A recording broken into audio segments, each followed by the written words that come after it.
This is Charter Local Edition. My name is Brad Pomerance. We're in the nation's capital, and we are joined by Pete Aguilar, a member of the U.S. Congress representing the Inland Empire of Southern California. Congratulations. Thanks so much, Brad. I want to hear about your new job. It's been a long road, but you're here. Welcome to D.C. Thank you for having me. How is it?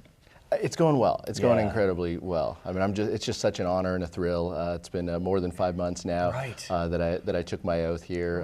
My family came out, and just honored to represent the Inland Empire. So tell us about the day in and day out work of a member of the U.S. Congress who's traveling 5 hours there to D.C. and 5 hours back. How is it?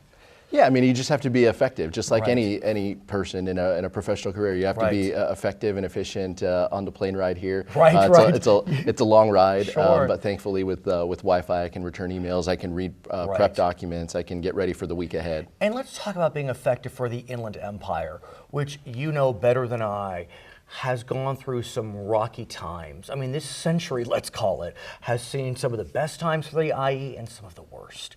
I think it's fair to say we're on the other side of the worst. Things are looking better, but it's still tough. It's still tough out there. So how are you working for the IE? Well, things are tough, like you said, and I think the job calculation numbers don't even account for those folks who have just given up working, and that's a difficulty. So the first thing we did, the first week I was back at home, you know, that's what we wanted to hear. We wanted to hear from business leaders, business owners, labor leaders, nonprofit leaders. You may have a vote soon, so let's continue, and if you need to get out, we'll do that. No, we're fine. Okay, good. So we wanted to hear from folks. We wanted to hear what their concerns were and how they felt the Inland Empire economy was working. And one of the things we heard was a skills gap that existed between the number of jobs that were existing and those employees who were ready to fill those. So that was my first piece of legislation, actually, was the on-the-job tax credit. So how do you, as a member of the Democratic Party, representing a pretty purple district, get a tax credit bill through the United States Congress? Well, you've got to make some friends, and you've got to work on both sides of the aisle, and that's exactly who I was when I was mayor and when we spoke in the past, and that's exactly the type of Congress member that the Inland Empire expects. And do you feel as if your new friends on the Republican side of the aisle are amenable to making friends with a new member of the Democratic caucus here in D.C.? I think so. We've spent some time as some of the freshman members, D's and R's have spent a lot of time together. Which has got to be fun. I mean, you're all in the same club. You're all in the same boat. I mean, you're all experiencing these things together. And so I've developed some relationships as a result of that, as well as I co-sponsored an amendment with Colonel Paul Cook. From San Bernardino. Another guy who came from local government, who I've known for years and years, a great guy who I serve on the House Armed Services Committee with. We co-sponsored an amendment that actually passed out of committee, and we're both working. It's a Work for Warriors program. So it actually implements a California program that's put thousands of veterans back to work. It takes it national. And so Paul and I work together, Representative Cook and I work together on that. And so those types of things, you know, we can do when we're working together. So this is a moment in history right now that we will remember and read about as it relates to the nation of Cuba. Relations with Cuba are going through a dramatic change.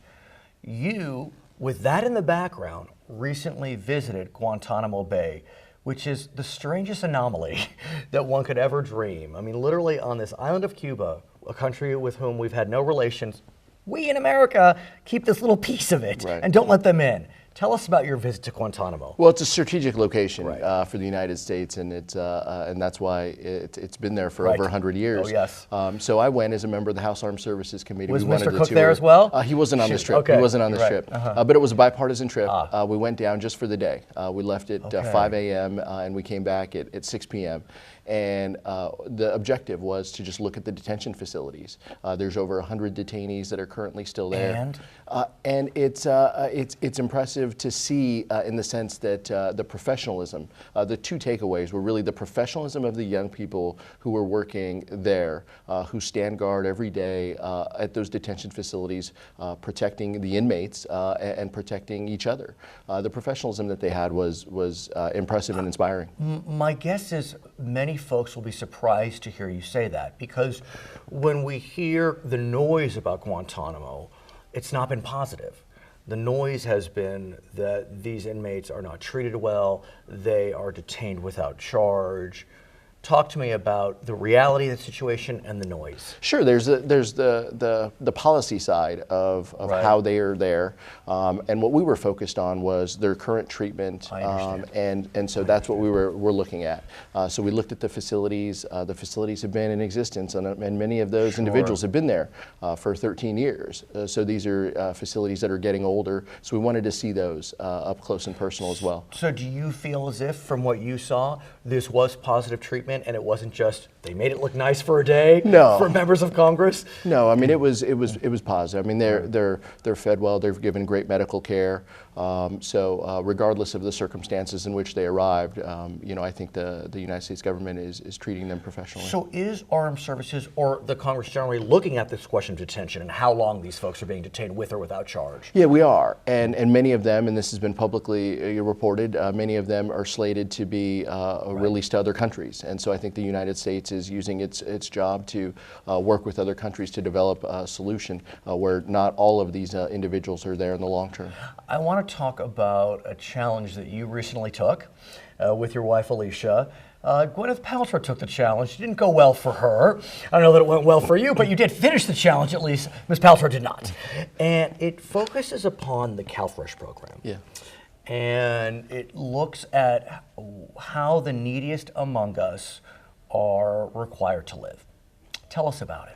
Yeah, so what my wife and I wanted to do, I'm on the Agriculture Committee and the Nutrition Subcommittee within Agriculture, and it has purview over all of the nutrition programs. So we wanted to experience this. So $4.73 is what an average Californian on the SNAP program receives. So my wife and I... $4.73. Correct. So $66 for my wife and I, 7 days we did it. And I can't tell you that I wasn't a little cranky some of the days. And for the first time in years since I was a kid, I mean, I went to bed hungry one night, and it was that or eat a meal that we had planned, but it would have cut into breakfast or lunch the following day.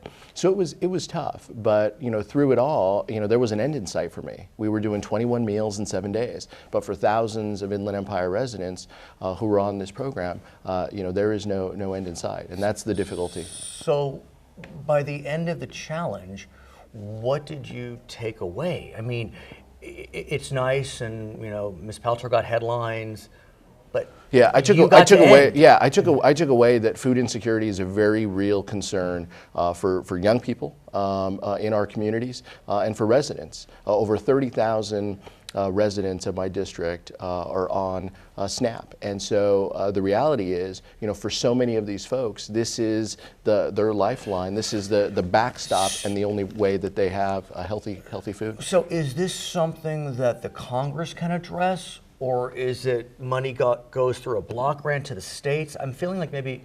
Did the Medicare plan address SNAP at all? It's both. Through the Farm Bill, the SNAP program was actually cut last year a little bit. Okay. It wasn't cut as much as the majority party would have wanted, but it was cut a little bit. Now, Congress dedicates and allocates the funds. They're administered by the state, and the states have some rules that they follow with respect to asset calculation and the size of the awards per family, so the eligibility. But yeah, it is something that is federal funded. So if it was cut last year and you lived it, can you speak with your friends, the majority, to say, look, I mean, this is not working? Yeah, I have a hearing later today, and I'm going to continue to bang the drum and to say, continued cuts, only create more food insecurity for San Bernardino County families, and that's not responsible leadership.